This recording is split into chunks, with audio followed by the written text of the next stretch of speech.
2వ అధ్యాయము 8వ వచనం నుండి చూసినట్లయితే అక్కడ దేవదూత వెళ్ళి గొర్రెల కాపర్లకి ఆ యొక్క వర్తమానం తీసుకుని వెళ్ళినట్లు చూస్తాం. రక్షకుడు మీ కొరకు ఉదయించును, మీ కొరకు పుట్టి ఉన్నాడు అని మనము అక్కడ చూస్తాం. అయితే ప్రియ దేవుని పిల్లలారా, మనం అక్కడ రక్షకుడు పుట్టాడని వార్త ఎవరు విన్నారండి? గొర్రెల కాపర్లు విన్నారు. వారు ఆ రోజుల్లో ఆ మాట విన్న వెంటనే వారు ఆలస్యం చేయక, అక్కడ 4 విషయాలు మనకు కనిపిస్తాయి. ఒకరు ఆ మాటలు విన్నారు, రెండోది ఒకరితో ఒకరు ఆ మాటలు చెప్పుకున్నారు, మూడోదిగా ఆలస్యం చేయక వెళ్ళారు, నాలుగోదిగా అక్కడ వారు ఆ మాటలు ప్రచురం చేసినట్లు మనకు కనిపిస్తుంది. అయితే ఈ రోజుల్లోని మనము ఒకరితో ఒకరము దేవుని మాటలు చెప్పుకొని ప్రభు సన్నిధికి వెళ్దామనే విశ్వాసాలు ఈరోజు తక్కువయ్యారండి. ఈరోజు మనం ప్రభు సన్నిధికి వెళ్దామని ఒకరికొకరు పురుకొలుపుకొని ఒకరికొకరు చెప్పుకొని మనం దేవుని సన్నిధికి వెళ్ళి ప్రార్థన చేద్దామనే వారు ఈరోజు తక్కువయ్యారు.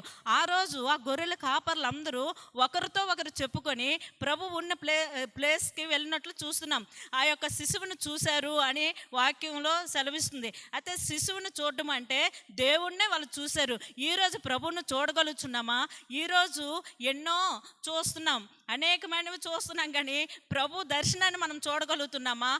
ప్రార్థన చేసేటప్పుడు ప్రభు దర్శనాన్ని చూడగలుగుతున్నామా? ఈరోజు నువ్వు ఉదయమంతా ఏదేదో చూసి ఏవో సీరియల్లో ఏవో చూసుకొని నువ్వు రాత్రి పడుకుంటే నీకు అవే నీ మైండ్లోకి వస్తాయి, కానీ దేవుని దర్శనాలు రావండి. అయితే మనము ప్రభువులను ఎప్పుడైతే ఉంటామో, ప్రభు ఆత్మను ఎప్పుడైతే పొందుకుంటామో అప్పుడే దేవుని దర్శనాలు చూడగలుగుతాం. ఈ యొక్క గొర్రెల కాపర్లు కూడా ఆ పొలంలో పడుకున్నప్పుడు కూడాను దేవుని దూతను చూశారు. దూత చెప్పిన వెంటనే యేసయ్యను చూసినట్లు మనం గమనిస్తాం.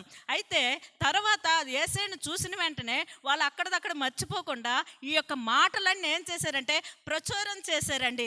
దేవుని మాటలు, దేవుని చూసామన్న మాటలు ప్రచురం చేశారు.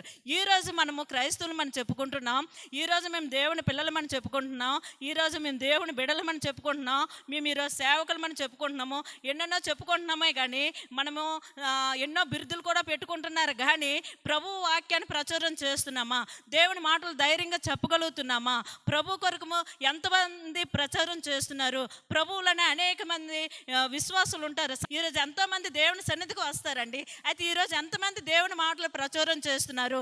ఈరోజు దేవుని సేవకులుగా పిలువబడ్డం కాదు, దేవుని బిడ్డలుగా పిలువబడ్డం కాదు, క్రైస్తవులుగా పిలువబడ్డం కాదు, కానీ ఇక్కడ గొర్రెల కాపర్లు వారి యొక్క మాటలు ప్రచారం చేశారు. అంతేకాకుండాను చివరగాను మరియ ఈ మాటలన్నీ తన హృదయంలో భద్రపరుచుకును. గొర్రెల కాపర్లు చెప్పిన మాట కూడా మరియ కూడా భద్రం చేసుకుందండి.